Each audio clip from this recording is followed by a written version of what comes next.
Do you think being smart and kind is enough to feel happy? It turns out there are situations where these qualities take a back seat.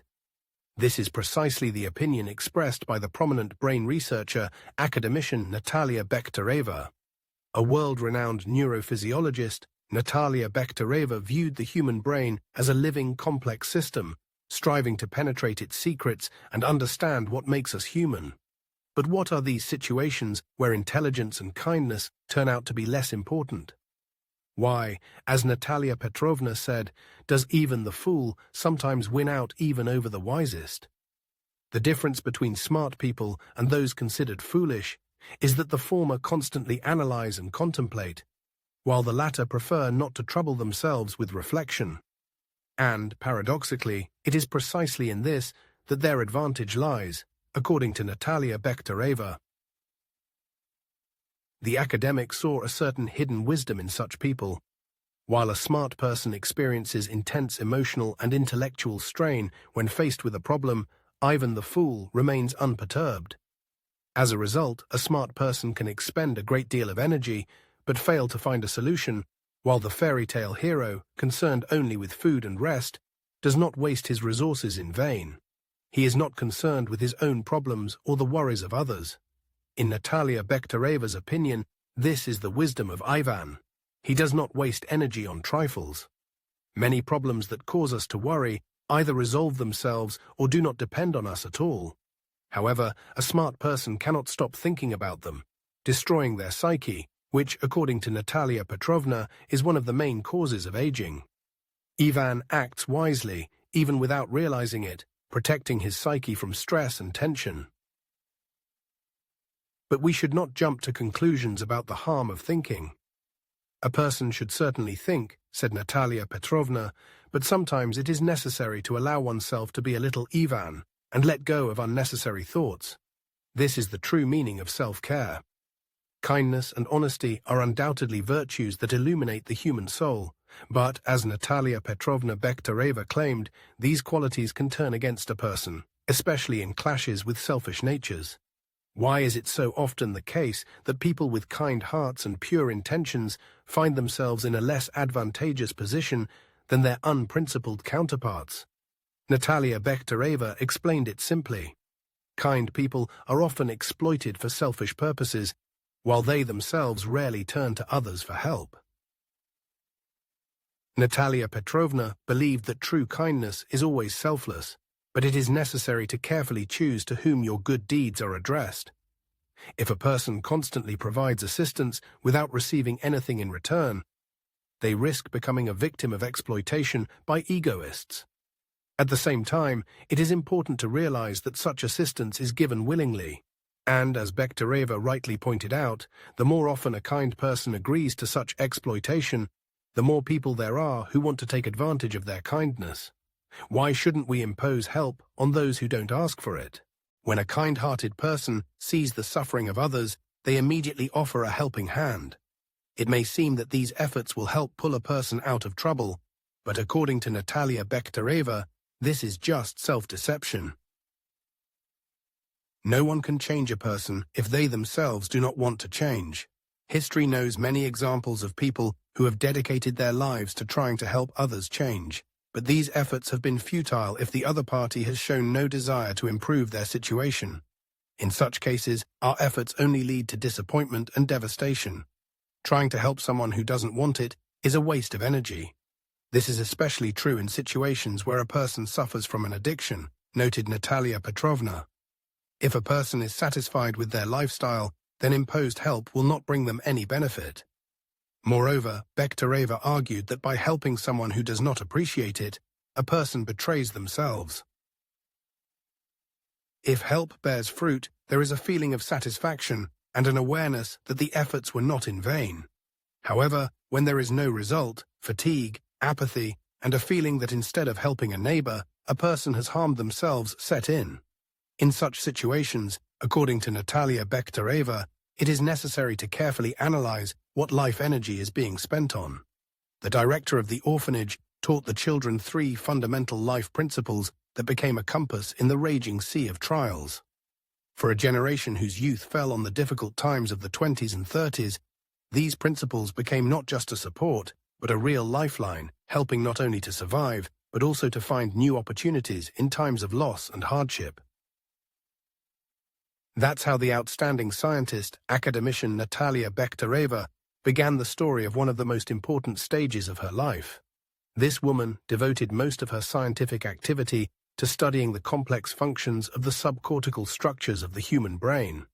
Her unquenchable interest also extended to the mysterious phenomena of human genius, as well as the study of superpowers such as the phenomenon of clairvoyance.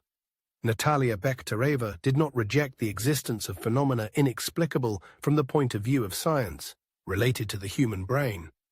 In particular, she shared the belief that the body does not exist without the soul, and that biological death does not always mean the end of the soul's existence.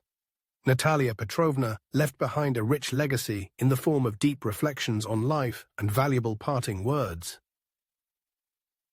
Among them, a special place is occupied by the story of the 3 key principles that served as a reliable support for her in the most difficult life circumstances, helping her to survive the betrayal of close friends, withstand criticism and persecution in the research institute, cope with the tragic events of her personal life and their consequences. Let's consider each of these principles in more detail. Natalia Bekhtereva attached great importance to reasonable pride, seeing it as a powerful driving force if it does not develop into arrogance. According to the academician, it is the sense of self-worth, manifested in reasonable pride, that allows a person not to break down in the face of trials, to honestly fulfill their duty, even when it is associated with difficulties, and to get out of various life situations with dignity. But what is reasonable pride? Is it an innate quality, or is it cultivated in a person? Natalia Bekhtereva illustrated this concept with a specific example from her life, which she remembered for the rest of her life. Once, pupils of an orphanage were given the same orange dresses. These clothes were intended for work in workshops, but the girls decided to wear them to school. Since then, as Natalia Petrovna recalled, this color caused her unpleasant associations, reminding her of the lesson that helped her to cultivate reasonable pride in herself.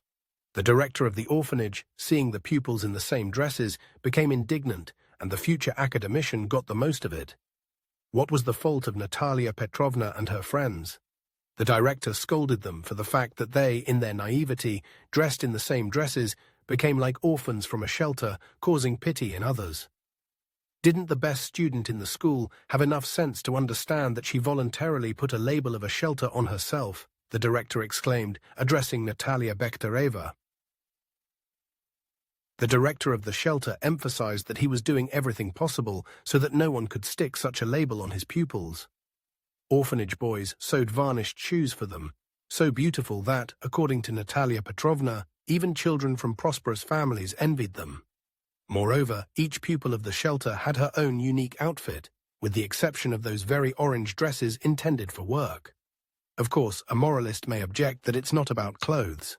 However, as you know, they judge by clothes. The best athletes, the best students, the best actors, the best in everything.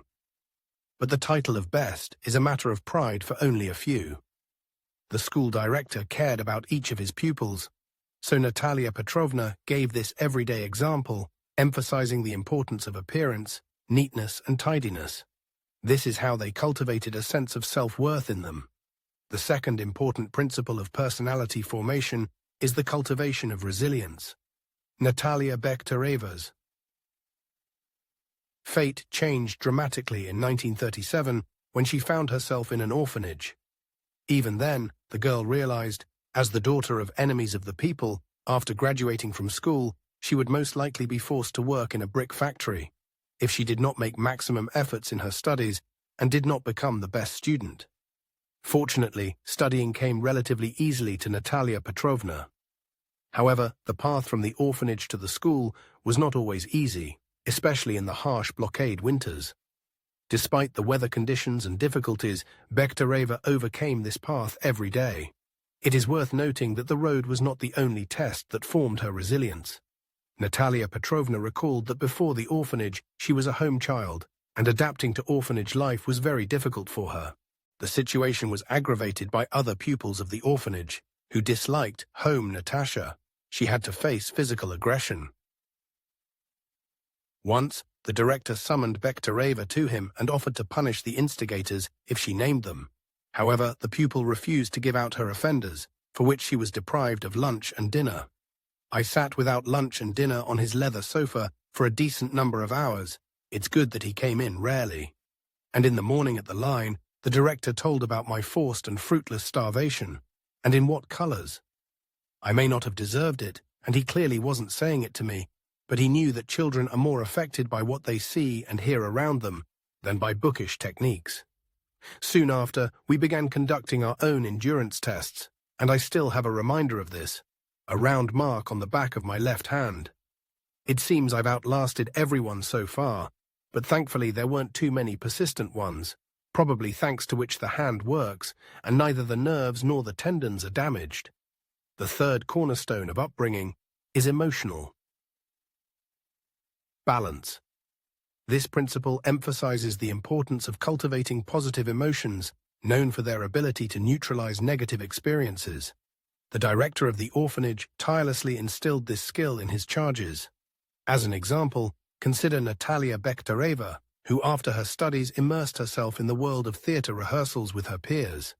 Theatrical productions encompassed all facets of art: expressive speech, graceful dances, melodious music, and soulful songs.